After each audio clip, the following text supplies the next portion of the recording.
Hey there, Carolyn Russin here. Thank you for joining me. For those of you who are new, welcome. For those of you returning, welcome back.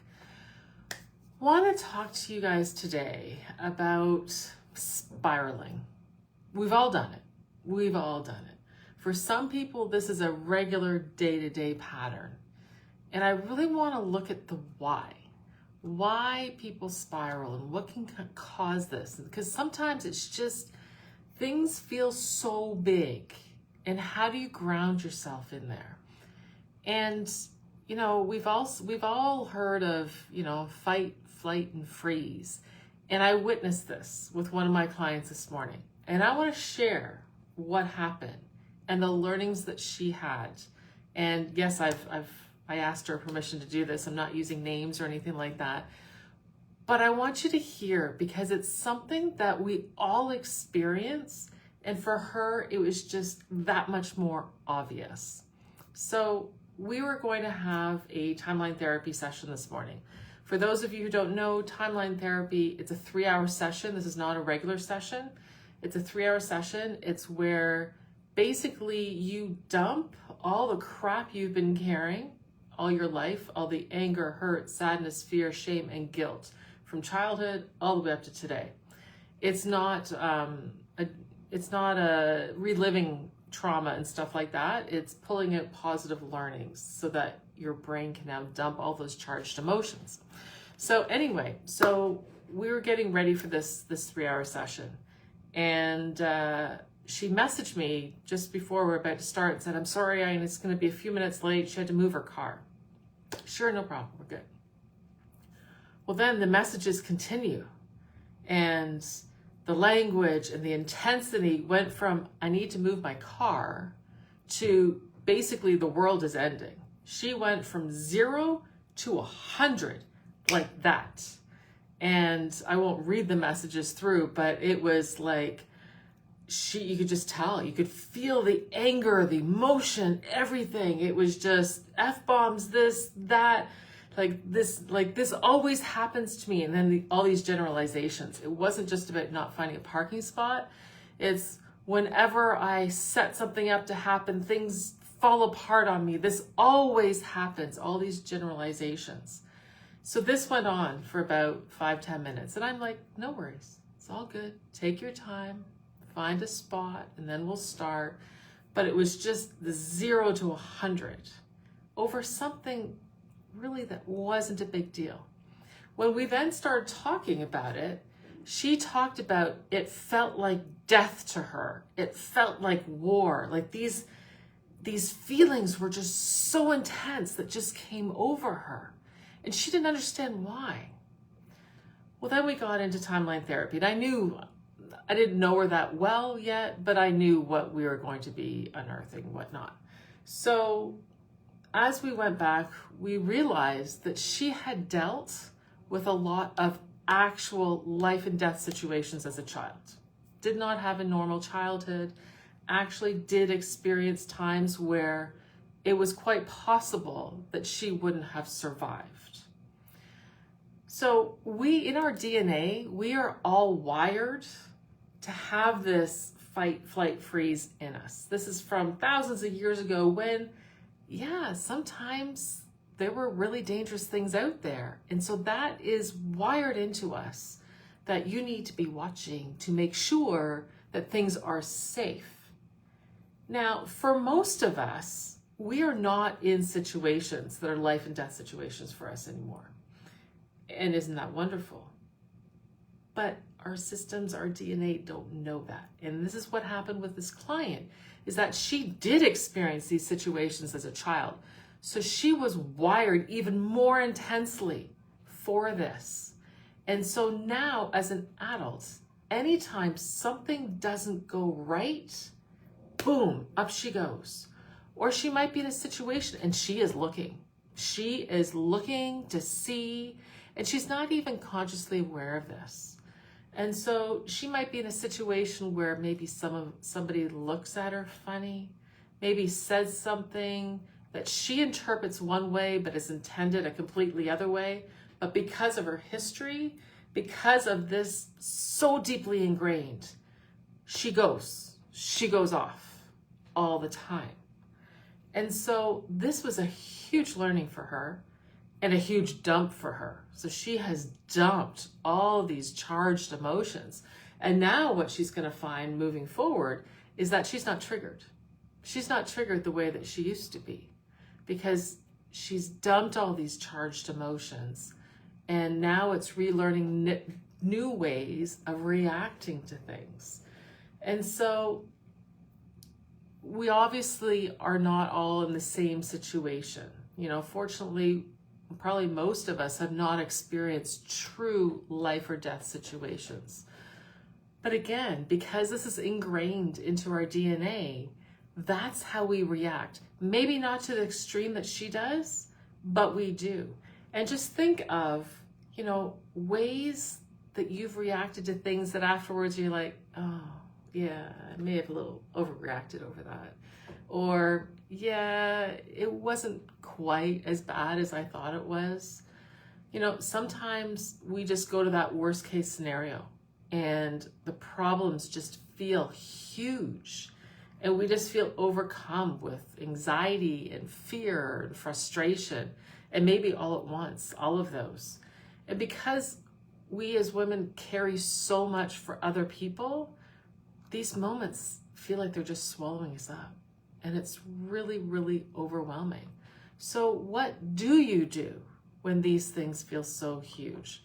So I'm going to talk to you just about a few strategies that you can use now. If this is something big for you and you're like, Carolyn, because you have to understand all these charged emotions that we carry around from us from our past, and it doesn't matter if you've had major trauma like my client, or you've had a pretty boring childhood. I know for me, I'm fortunate that way. I didn't have trauma as a child. I had a pretty boring childhood, and I remember saying to my coach when I went through this years ago, and he explained this to me, and I'm like, buddy, I don't have a lot of material here for you. And he just laughed at me. And he's like, Carolyn, we all have crap. And I'm like, okay, whatever, let's go.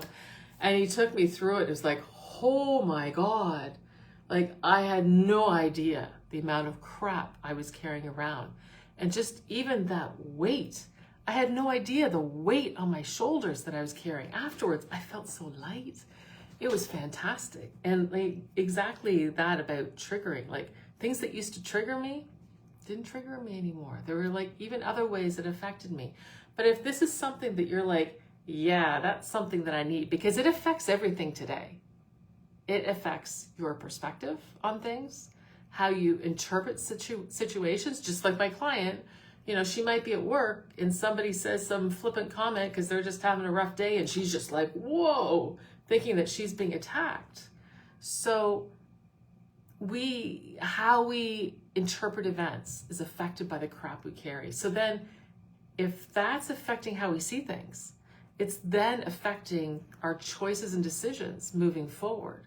So if this is something that you're thinking, yeah, like I need this, I need to dump my crap, just type me below. We can hop on a quick call. I can explain to you what that looks like, what that would feel like for you.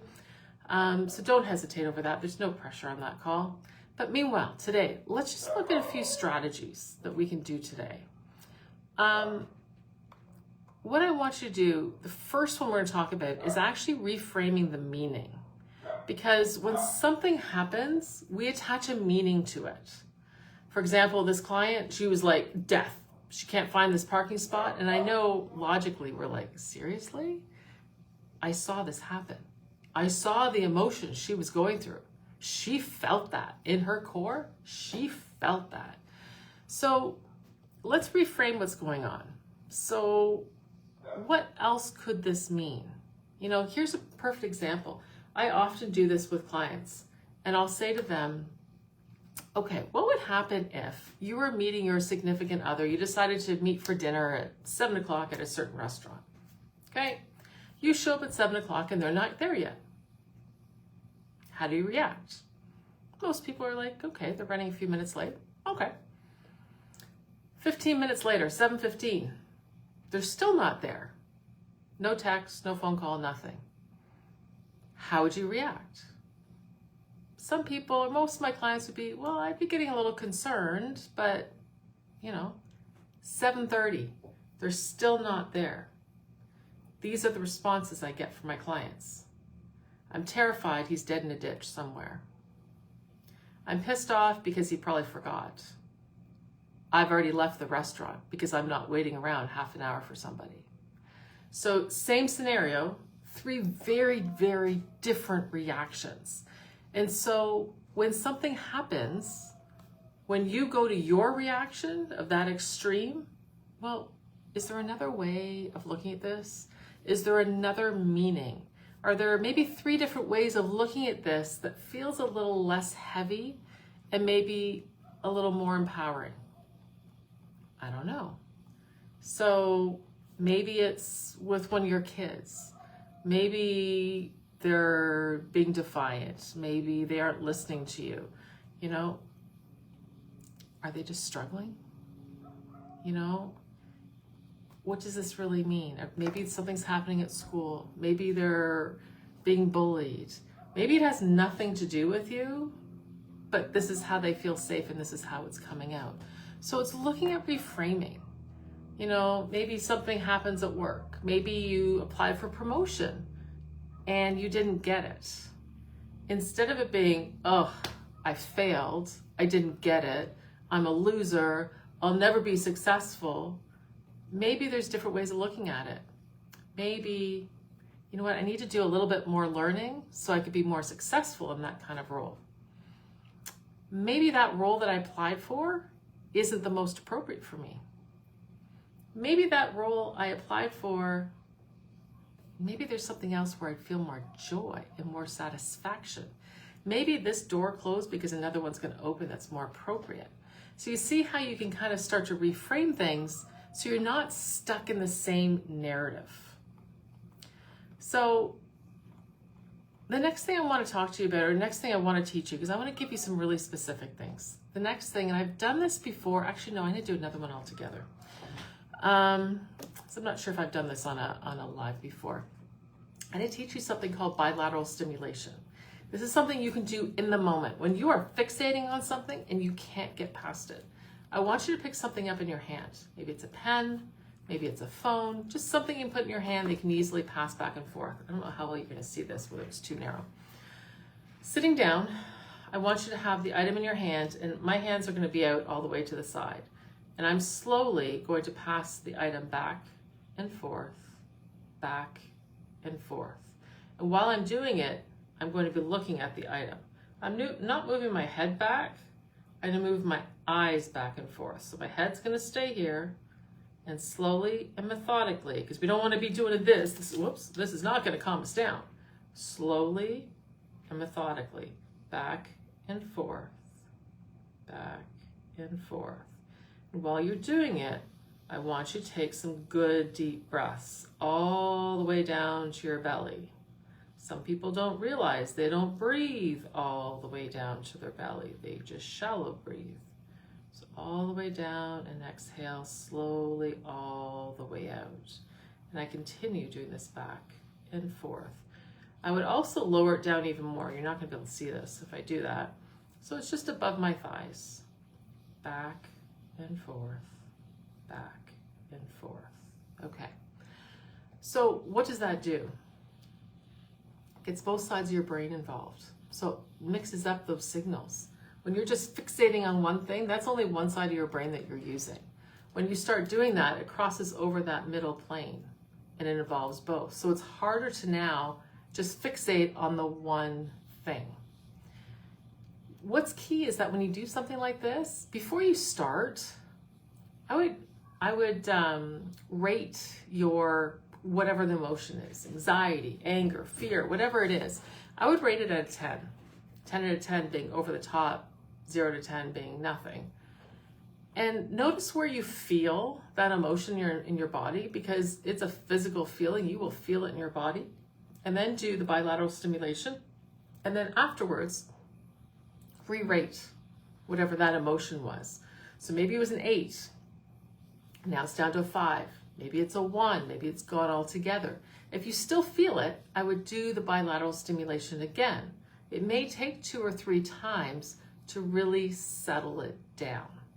Okay, so there's two strategies right there for you. So reframing, like, what is this really about? Like, could it have another story to it? Maybe the way I'm looking at it isn't the only way to look at it. And then I want you to do the bilateral stimulation, just to slow down your nervous system. That's what it does between passing the item back and forth and then the breathing. That just helps slow everything down. So hopefully you can relate to this. I'm sure you can.